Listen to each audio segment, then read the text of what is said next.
Crônicas do Amanhecer, por Feijão Centro Espírita Allan Kardec de Balneário Gaivota, 14 de março de 2021. Microsoft investe em trazer pessoas de volta à vida com chatbots. A Microsoft apresentou uma patente que levanta a intrigante possibilidade de reencarnar pessoas digitalmente através de chatbots.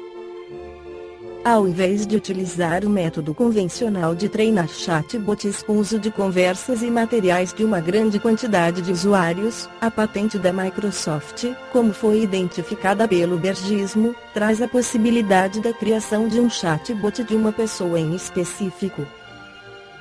O sistema usaria dados sociais como imagens, dados de voz, posts de mídias sociais, mensagens eletrônicas e cartas para construir o perfil. Os dados sociais podem ser usados para criar ou modificar indicadores especiais na temática de uma especificidade da personalidade da pessoa, afirma a patente. O indicador especial pode ser usado para treinar o chatbot para que ele converta e interaja com a personalidade de uma determinada pessoa.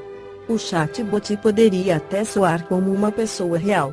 Em alguns aspectos, a fonte de voz de uma pessoa pode ser reproduzida pela utilização de gravações e dados de som relativos a essa pessoa, diz a patente. Além disso, modelos 2D e 3D de uma pessoa específica podem ser gerados com a utilização de imagens simples, informação em profundidade e dados de vídeo associados a essa pessoa. Vivo ou morto, a patente da Microsoft não tem grandes exigências sobre quem pode ser escolhido para ser um dos chatbots, e a pessoa pode estar viva ou morta. A pessoa específica representada pelo chatbot pode corresponder a uma personalidade do passado ou presente ou uma versão disso, como um amigo, um parente, um conhecido, uma celebridade, um personagem fictício, uma figura histórica ou qualquer outra pessoa. A patente diz ainda que a pessoa específica também pode corresponder a si mesma ao usuário que cria ou treina o chatbot, criando a possibilidade de que pessoas treinem a versão digital de si mesmas antes de morrerem. Se o chatbot não tiver informações suficientes para oferecer respostas a tópicos específicos, dados de conversas obtidos através de diversas fontes podem ser utilizados para preencher lacunas, o que é literalmente colocar palavras na boca das pessoas.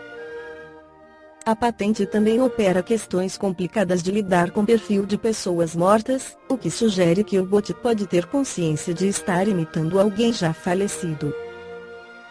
Um exemplo disso é se um bot for perguntado sobre uma situação que aconteceu após a morte da pessoa na vida real, essas perguntas podem indicar que a pessoa específica representada por uma personalidade indicadora a personalidade falecida processa uma consciência percebida de que, na verdade, ele ou ela está morto.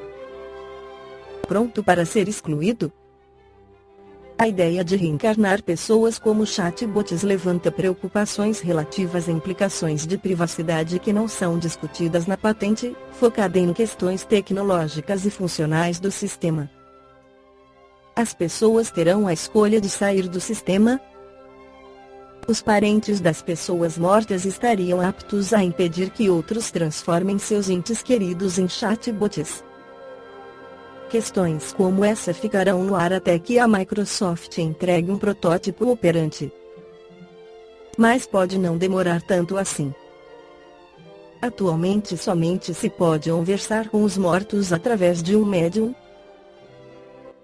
Livro dos Médiuns. Allan Kardec esclarece no capítulo 14 de O Livro dos Médiuns. Kardec traz o conceito de médium: qualquer pessoa que sente a influência dos espíritos em qualquer grau de intensidade é médium. Esta faculdade é inerente ao homem. Por isso mesmo não constitui privilégio e raro são as pessoas que não a possuem, pelo menos em estado rudimentar. Pode-se dizer, pois, que todos são mais ou menos médiuns. Usualmente, porém, essa qualificação se aplica somente aos que possuem uma faculdade mediúnica bem característica que se traduz por efeitos patentes de certa intensidade, o que depende de uma organização mais ou menos sensitiva. Deve-se notar ainda, que essa faculdade não se revela em todos da mesma maneira. Os médiuns têm geralmente aptidões especiais por essa ou aquela ordem de fenômenos, o que os divide em tantas variedades quantas são as espécies de manifestações. Herculano Pires no livro Mediunidade diz que mediunidade é sintonia, intercâmbio, inspiração e que podemos didaticamente distinguir dois tipos: a mediunidade generalizada que todos possuem e a mediunidade ostensiva ou de trabalho que tem sido chamada de mediunato, ou seja, a mediunidade de compromisso. Joana de Angelis em Estudos Espíritas amplia o conceito de mediunidade quando afirma é inerente ao espírito que dela se utiliza, encarnado e desencarnado, para o ministério do intercâmbio entre diferentes esferas de evolução. A mediunidade é uma só, é um todo, mas pode ser encarada em seus vários aspectos funcionais, que são caracterizados como formas variadas de sua manifestação. Kardec a dividiu, para efeito metodológico, em duas grandes áreas bem diferenciadas: a mediunidade de efeitos inteligentes e a mediunidade de efeitos físicos. Outra maneira de classificar os médiuns, segundo Celso Martins em seu livro Mediunidade ao seu alcance, é catalogá-los em facultativos ou voluntários e naturais ou involuntários inconscientes. Médiuns facultativos ou voluntários controlam as faculdades que possuem, permitem que o fenômeno se dê quando eles acham ser conveniente. Médiuns naturais ou involuntários inconscientes não têm consciência das faculdades que possuem. Isto ocorre com pessoas que não têm conhecimento do que seja o espiritismo. Assim sendo, o estudo e o exercício das faculdades mediúnicas devem ser feitos num centro espírita onde haja condições de orientação e educação das faculdades do médium. A mediunidade é uma faculdade natural de todas as criaturas humanas, nada havendo de sobrenatural ou de fantástico. O caso é que em algumas pessoas esta faculdade se torna mais pronunciada, mais ostensiva. Dentro desta compreensão mais ampla, o seu funcionamento independe das qualidades morais do médium. Este último não é obrigatoriamente uma pessoa moralizada, de bons costumes, de ilibada conduta moral. Infelizmente, muita gente de maus hábitos, de deplorável comportamento social, poderá ser médium.